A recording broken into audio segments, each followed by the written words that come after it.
Good morning everyone. मैं सुदर्शन कुमार आपका अपना चैनल SMITI जोध में फिर से एक बार स्वागत करता हूं। आज के इस वीडियो में मैं आप लोगों को अपरंपरागत ऊर्जा स्रोत चैप्टर के कुछ वस्तुनिष्ठ प्रश्न के बारे में बताऊंगा जो आपके आगामी परीक्षा UPPCL TG2 DRDO भेल इसरो गेल DMRC एग्ज़ाम के लिए काफ़ी महत्वपूर्ण है। साथ ही साथ जो कोई विद्यार्थी सेमेस्टर या एनुअल का एग्ज़ाम दे रहे हो उनके लिए भी काफ़ी हेल्पफुल होगा।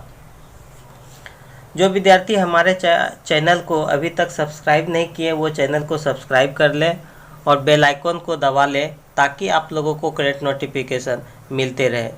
ये जो ऑब्जेक्टिव का जो कलेक्शन लिया गया है आपके अरिहंत बुक से लिया गया है और मेरा हर संभव प्रयास है कि आप लोगों को अरिहंत बुक का कंप्लीट सॉल्यूशन करा दूं। तो चलिए हम स्टार्ट करते हैं। इस चैप्टर का क्वेश्चन नंबर 21 तक ऑब्जेक्टिव करा चुके हैं। आज हम क्वेश्चन नंबर 22 से स्टार्ट कर रहे हैं। देखिए क्वेश्चन नंबर 22 में क्या कर रहा है, बायोगैस संयंत्र का निम्न में कौन सा मुख्य उप उत्पाद है। बायोगैस संयंत्र का निम्न में कौन सा मुख्य उप उत्पाद है। मुख्य उप उत्पाद के बारे में पूछा जा रहा है। तो मुख्य उत्पाद होता है बायोगैस संयंत्र का निम्न में कौन सा मुख्य उप उत्पाद है। तो उप उत्पाद के अंतर्गत आता है जैव खाद आता है, जो ऑप्शन नंबर आपका सी है। तो चलिए नेक्स्ट नंबर 23 नंबर क्वेश्चन में देखिए क्या कह रहा है कि बायोगैस में प्रयुक्त की जाने वाली स्लरी का पीएच स्तर कितना होता है। बायोगैस में प्रयुक्त की जाने वाले स्लरी का पीएच बोलता है कितना होना चाहिए। तो पीएच का मान जो होगा, ये पीएच का मान होगा बायोगैस में प्रयुक्त की जाने वाले स्लरी का 6.5 से 8.5 तक। तो ये ऑप्शन नंबर आपका सी सही है।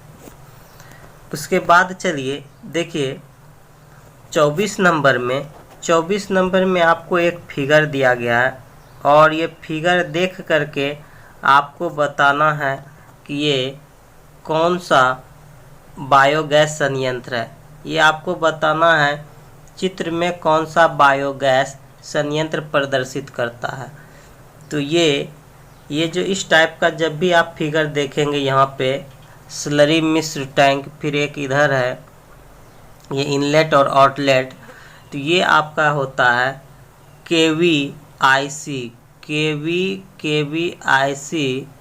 बायोगैस संयंत्र, जो ऑप्शन नंबर ए आपका सही है। 25 नंबर क्वेश्चन की ओर चलिए। 25 नंबर क्वेश्चन देखिए क्या कर रहा है। 25 नंबर क्वेश्चन में कर रहा है इनमें से किससे ध्वनि प्रदूषण फैलता है। ध्वनि प्रदूषण कर रहा है कि किससे फैलता है, कौन सा ऊर्जा स्रोत है जिससे ध्वनि प्रदूषण फैलता है। तो ध्वनि प्रदूषण में आता है आपका पवन ऊर्जा में ही आपका क्या होगा, ध्वनि प्रदूषण फैलेगा, जो ऑप्शन नंबर बी आपका सही है। उसके बाद चलिए 26 नंबर क्वेश्चन देखिए क्या कर रहा है। पवन चक्की विंड मिल के साथ किस उपकरण या यंत्र का संयुग्मन विद्युत उत्पन्न करने में सहायक है। आपको पूछा जा रहा है पवन चक्की के साथ किस उपकरण का संयुग्मन विद्युत उत्पन्न करने में सहायक होता है। तो कौन सा उपकरण है जो विद्युत उत्पन्न करने में सहायक होता है।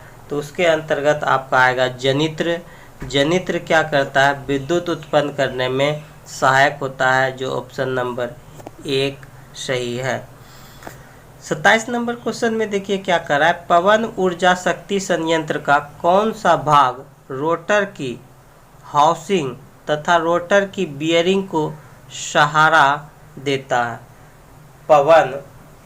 पवन ऊर्जा शक्ति संयंत्र का कौन सा भाग रोटर की हाउसिंग तथा रोटर की बियरिंग को सहारा देता है, इसके बारे में बताना है। तो कौन सा भाग होता है। तो ये देखिए पवन चक्की शीर्ष जो है, पवन चक्की जो शीर्ष होता है वो रोटर की हाउसिंग तथा रोटर की बियरिंग को सहारा देता है, जो ऑप्शन नंबर ए आपका सही है, पवन चक्की शीर्ष।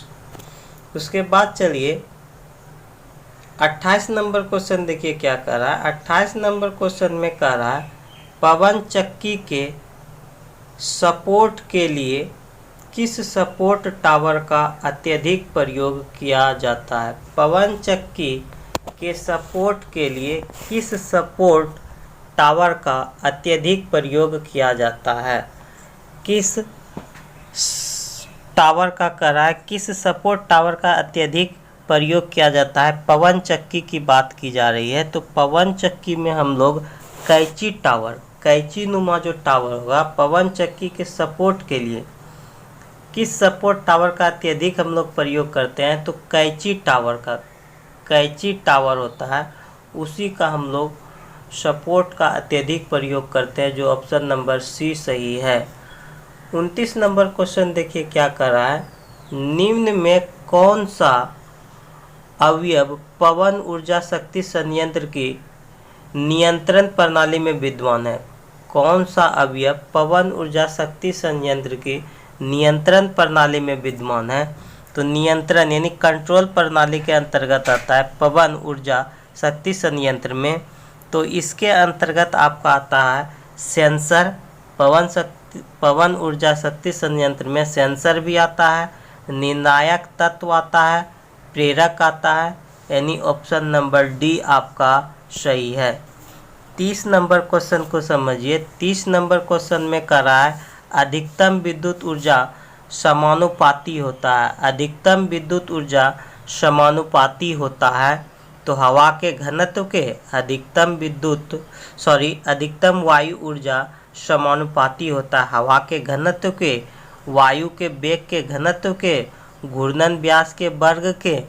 तो ये आप लोग याद रखिएगा, मोस्ट इम्पॉर्टेंट है। अधिकतम वायु ऊर्जा समानुपाती होता है हवा के घनत्व के, वायु वेग के घनत्व के, वायु वेग के घनत्व के, घूर्णन व्यास के वर्ग के, घूर्णन व्यास के वर्ग के। ऑप्शन नंबर डी सही है।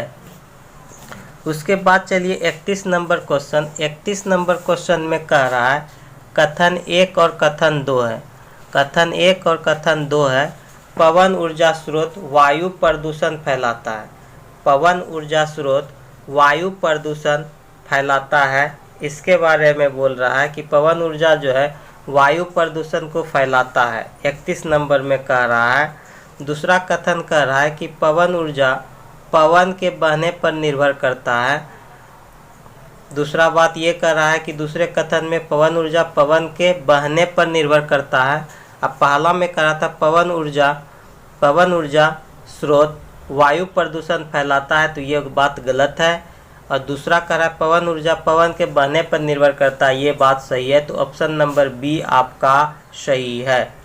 चलिए 32 नंबर क्वेश्चन को देखिए क्या कर रहा है। 32 नंबर में कह रहा है माइक्रो हाइडल ऊर्जा स्रोत की अधिकतम क्षमता कितनी होती है। माइक्रो हाइडल ऊर्जा स्रोत की अधिकतम क्षमता कितनी होती है, तो अधिकतम क्षमता इसका होता है 100 किलोवाट। 100 किलोवाट, जो ऑप्शन नंबर ए सही है। उसके बाद 33 नंबर को समझिए। 33 नंबर में कह रहा है निम्न में से ज्वार शक्ति स्टेशन का मुख्य भाग है। ज्वार शक्ति स्टेशन का मुख्य भाग पूछ रहा है, तो ज्वार शक्ति स्टेशन के अंतर्गत आता है आपका पावर हाउस, बांध आएगा और जल मार्ग आएगा, जो ऑप्शन नंबर डी आपका सही है। उसके अंतर्गत आएगा, मुख्य भाग के अंतर्गत पावर हाउस आता है, बांध आता है और जल मार्ग आता है, जो ऑप्शन नंबर आपका डी सही है।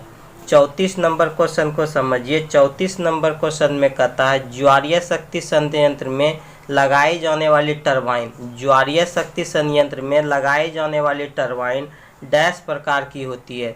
किस प्रकार की होती है ज्वारीय शक्ति संयंत्र में लगाई जाने वाली टरबाइन डैश प्रकार की होती है, तो वो किस प्रकार की होती है, तो वो होता है रिवर्सेबल, रिवर्सेबल यानी रिवर्सेबल का अर्थ होता है दोनों तरफ मूव करने वाला, रिवर्सेबल टाइप का होता है टरबाइन, जो ऑप्शन नंबर डी सही है।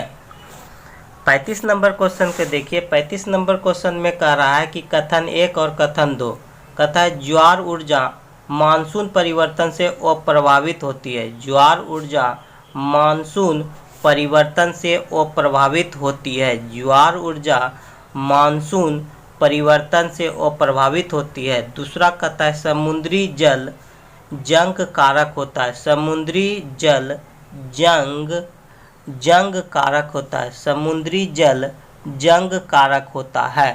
कह रहा है अप्रभावित होता है। ज्वार ऊर्जा जो है मानसून परिवर्तन से अप्रभावित होता है, ये भी बात सही है, उसको कोई प्रभाव नहीं होता है मानसून के परिवर्तन से। दूसरा कहता है समुद्री जल जंग कारक होता है। समुद्री जल जो होता है ना जंग कारक होता है, ये भी बात सही है। तो ये इसका ऑप्शन नंबर यानी कथन 1 और 2 दोनों सही है, जो ऑप्शन नंबर सी सही है। तो चलिए आज का सेशन यहीं पे समाप्त करते हैं। यदि आप लोगों को आज का सेशन पसंद आया हो तो दिल से लाइक करें, शेयर करें। यदि हमारे चैनल पे नए हैं तो चैनल को सब्सक्राइब करें, वो बेल आइकन को प्रेस करें ताकि आप लोगों को करंट नोटिफिकेशन मिलते रहे। मिलते हैं next day. Thank you class.